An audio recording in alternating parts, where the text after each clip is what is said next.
A kí gbogbo ẹ̀yin akẹ́kọ̀ọ́ mi pé a kú ọjọ́ mẹ́ta, gbogbo ara lè kọ́ ọ sí dáadáa ní gbogbo wa wà. Èmi bàbá Akomolede Yorùbá yín náà mo tún dé lónìí o. Kí ni tí mo mú wá lónìí tí mo fẹ́ kọ́ ẹ̀yin akẹ́kọ̀ọ́ mi? Òun náà ni ìmọ́tótó. Ìmọ́tótó ni mo fẹ́ kọ́ wa lónìí. Ẹ wò ó, ìmọ́tótó rèé ó borí àrùn mọ́lẹ̀ bóyá tí ń borí ooru. Ṣé rí fọ́mọlúàbí tó bá jí lówùúrọ̀ kùtùkùtù, tó bá ti kí àwọn bàbá, tó kí ìyá rẹ̀ tán, tó kí àwọn tó jẹ́ pé wọ́n jẹ́ bí ẹ̀gbọ́n sí nílé àbí àwọn ẹni tó jù lọ tọ́jọ́ ń gbélé, in tó kàn kọ́mọ kó kọ́kọ́ ṣe náà ni pé kó kọ́kọ́ bẹ Ọlọ́run ọba pé òun dúpẹ́ lọ́wọ́ Ọlọ́run ọba pé òun jí láyọ̀ àtàláfíà. Lẹ́yìn eléyìí kọ́mọ kó mú orin rẹ̀, kò bá jẹ́ pákó ni, kò bá jẹ́ ìfọnu ìgbàlódé toothpaste, kò bá jóun ló lò pẹ̀lú brush, kó fi fọ eyín rẹ̀ dáadáa kéyìn rẹ̀ mọ́, kó fọ gbogbo kọ̀rọ̀kọ́ndú inú eyín rẹ̀, kó fọ báyìí, kó fọ gbogbo kọ̀rọ̀kọ́ndú eyín rẹ̀, kó tún la ẹnu rẹ̀, kó fọ gbogbo àwọn ibẹ̀ kó fọ wọ́n papọ̀ mọ́ bí òkè báyìí, kó yọ àwọn síta kó fọ gbogbo bí ahọ́n rẹ̀, torí pé téèyàn ò bá fọ gbogbo àwọn kọ̀rọ̀kọ́ndú inú eyín gbogbo ẹ̀ pátá òní yóò mọ bùtì táwọn yóò sì mọ sáfìyàn láwùjọ. Ara àmọ́tótó àkọ́kọ́ téèyàn kọ́kọ́ ṣe ni tó bá ti kọ́kọ́ fọ ẹnu rẹ̀ tán, tó bá ti kọ́kọ́ fọ ẹnu rẹ̀ tán, ìyẹn eyín rẹ̀ tó ti fọ tán, in tó kàn kó o ṣiṣẹ́ ilé. Tó bá ṣiṣẹ́ ilé tán, bóyá obìnrin ni ọ́ ni, mú gbálẹ̀ kó o gbálẹ̀, bóyá ọkùnrin ni ọ́ ni tó jẹ́ pé bóyá kò sóbìnrin nínú mọ̀lẹ́bí yín, mú gbálẹ̀ kó o gbálẹ̀ kó o fọbọ́. Tó bá fọbọ́, tó bá yẹ pé ò tí tó àsìkò lára, tó bá ti tó ọjọ́ orí láti máa fọṣọ fúnra rẹ̀, àwọn òbí rí ó bọ̀ fọ̀.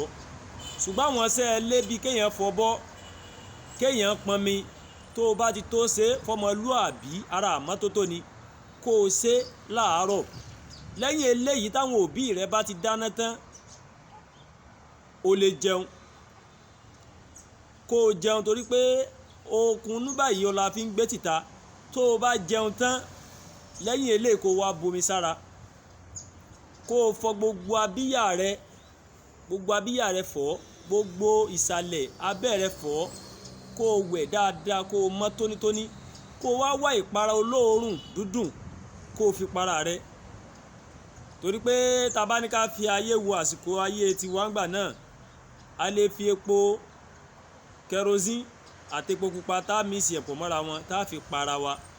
Ṣùgbọ́n Ọlọ́run ti ní kí ayé lajú tàbí ká ní àdí àgbọn tàbí fasili. Ṣùgbọ́n láyé ìsín wọ́n ti ń ta àwọn kírímù olówó pọ́ọ́kú tówó rẹ̀ tí ò ga jara lọ, fi para rẹ̀ kára rẹ̀ dán. Torí pé tára bá dán ìlà láfíà ó fi wọ àgọ́ ara yàn, táìsàn ní fi ráàyè wọ ara yàn.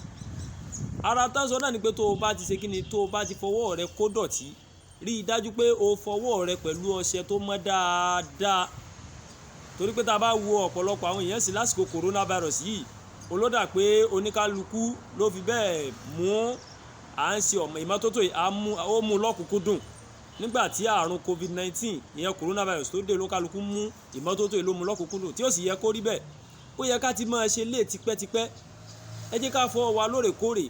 Tá a bá lọ ṣe ìgbọ̀nsẹ̀, tá a ṣègbọ̀nsẹ̀ tán, tá a tábà, ẹ jẹ́ ká wá ọṣẹ ká fi fọ ọwọ́ wa méjèèjì, ká fọ dáadáa kó tó di pé a mú ọwọ́ lọ sẹ́nu.